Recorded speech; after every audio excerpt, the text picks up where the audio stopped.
Selling and buying your home at the same time. I mean, this is a kind of a fun conversation. We help people do it all the time, but it all can also be the most stressful thing a buyer is going to do if you're buying and selling at the same time, because you are taking it from all sides and all angles. So we have to kind of talk about everything we can in order to make sure this is as smooth and clear and as possible as Therefore, you should have a clear picture what is in your benefit and how this transaction or movement is going to be done.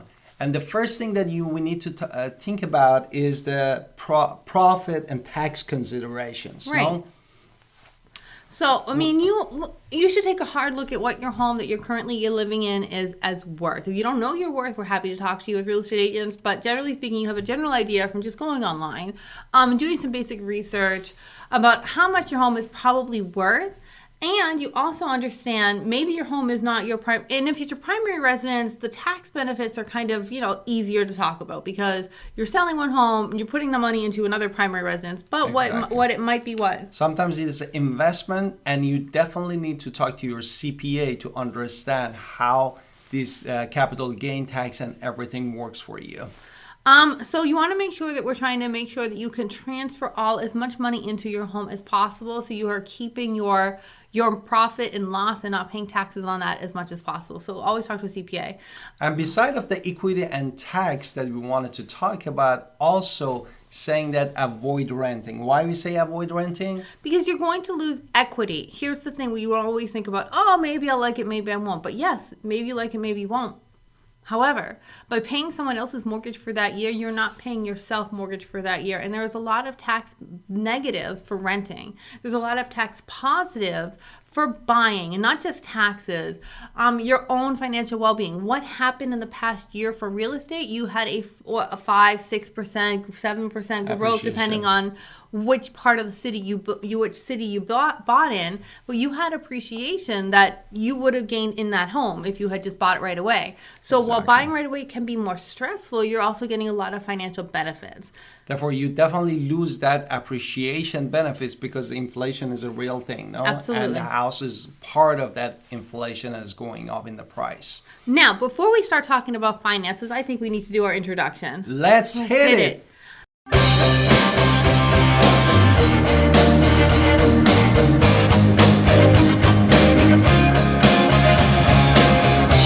Hi, it's Alan Victoria. Welcome to our channel and podcast. And if this is your first time in our podcast and YouTube channel, make sure you subscribe and get notified. Also, you can call or text all the time at 252-327-3357. We love talking to you. Don't be shy. Also, don't forget our buyer's guide and sales guide in the description below. Exactly. Now, we talk about the benefits that you should know in advance. Now, we're talking about the ways and financial ways and options that you have for this transaction to be smooth. And we start from the home equity line of credit, which is known as HELOC. Right, so maybe you already have a HELOC on your current home. Understand what your numbers are, because I have seen people who are typically moving from one state to another. So they have, I'm going to make up numbers here, $1 million in one state in property, and they're going to come here and buy a house that's $500,000. You might be able to take that full amount out of whatever you owe. Maybe you only owe $300,000 on your whatever home that you're currently living in. So I've seen many people just take the money out of this HELOC, buy the new home as cash, and then sell their home by paying 1 or 2 months of a higher mortgage until the house sells. So I've seen that many, many times, and I just want to point that out, especially for out-of-state buyers. But don't forget that this means that you having 2 mortgages at the same time. One is going to be the HELOC if you are not paying all the cash. Depends on how you go about it. If you are not all the cash, you need to have 2 kind of the mortgage. For that current home that you're in. Current home, yeah.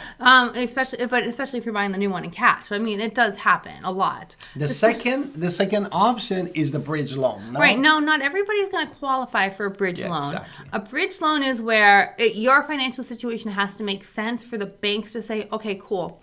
We can give you a short-term loan to buy that new home while we sell another home. There has to be financial reasons. The bank has to agree. Not all banks will do this all the time. So it is understand what it is. Talk to your bank to see this is even an option for you.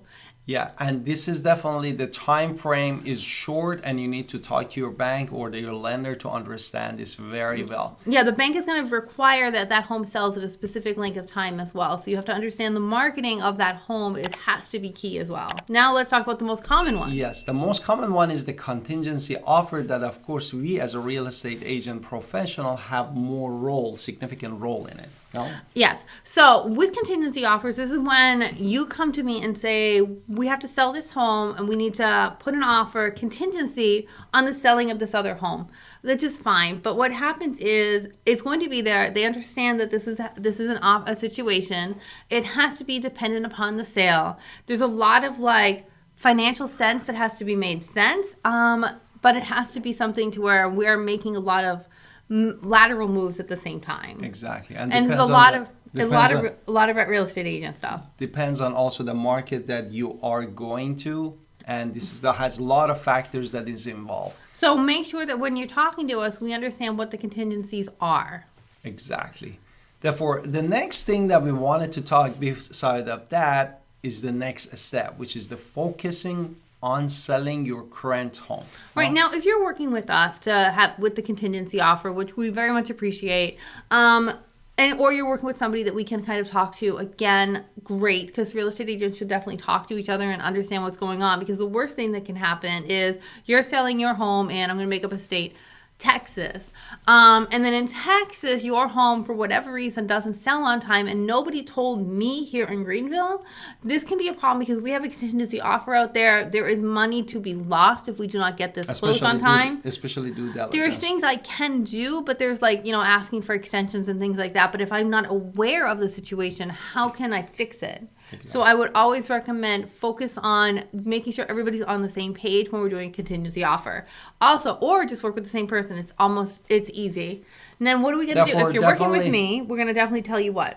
Definitely we need to list your home professionally, make an open house for you, and basically managing to market your home. No? Yeah, and we want to make sure that you are focused on the selling of that home as much as possible. You need to make the home stage correctly, repairs, clean, keep it beautiful. So therefore, more people come on picture day to take a picture of this home and say, wow, this is gorgeous. And of course, price it professionally. Run a very professional CMA to make sure that you have a market value. And the next thing that we wanted to talk about, beside of the current selling your home, is really focusing also the criteria and your wants and needs for the new home that you wanted to purchase. This is my favorite part. We get to go shopping. Yay, right? So we want to talk about what it is you want to talk about. Sometimes we will kind of put the cart before the horse just to understand a little bit what you're looking for, especially if you're looking at new construction, and new construction can take 7-12 months to build, and that's going to be a little bit of a different situation, but many of my people do that. So understand, if you're going right to, I want new construction, we have to talk about how long it's going to take to get to that home, because that's also going to play a factor in getting your home for sale and what we're going to do. So we want to make sure that we are understanding you have communicated with us right up front, so we can help you as much as possible to make sure that you have all of your desires, just features, location, everything. And amenities that you wanted to have, and basically to be less stressful kind of process for you, because you're dealing with the two transactions at the same time, and you wanted to relocate. So we also have to consider what you have to tell me, the school zones. You have to tell me what neighborhood features you're looking for. How far away from work do you want to be? Because we need to MapQuest that. So we need to understand what your lifestyle is, what your plans are, what your future needs are, in order to find that home for you. So make sure that you are open and communicating. And the next thing beside of that, current selling your home and also for the new home searching, is managing your mortgage request, which is responding to your bank. This is another big situation. Happens a lot, whereas people say, oh, I'm not going to answer the bank right away. That's the actual opposite answer that we need to do. You want to get all the information and documentation to the bank, because that can mess up the whole deal. If you are not giving all the information, it's going to work against you when we're trying to buy and sell at the same time. So answer the bank first. What they call answer. And do you want to add anything else? Make sure that we understand that buying and selling at the same time is super stressful. Yes. You have to manage a lot of things at once: finances, selling, buying. There's a lot of things. There's like A lot of moving parts. There's a lot of moving parts with this. People do it all the time though, so don't get so stressed out and say I can't do it and then just stay where you are. That's the opposite of what you can. We love helping people do this all the time, so don't be shy. And call us at 252-327-3357. Looking forward to connecting with you. And don't forget to subscribe and leave us a comment. We love to hear from you, and see you in the next podcast and video.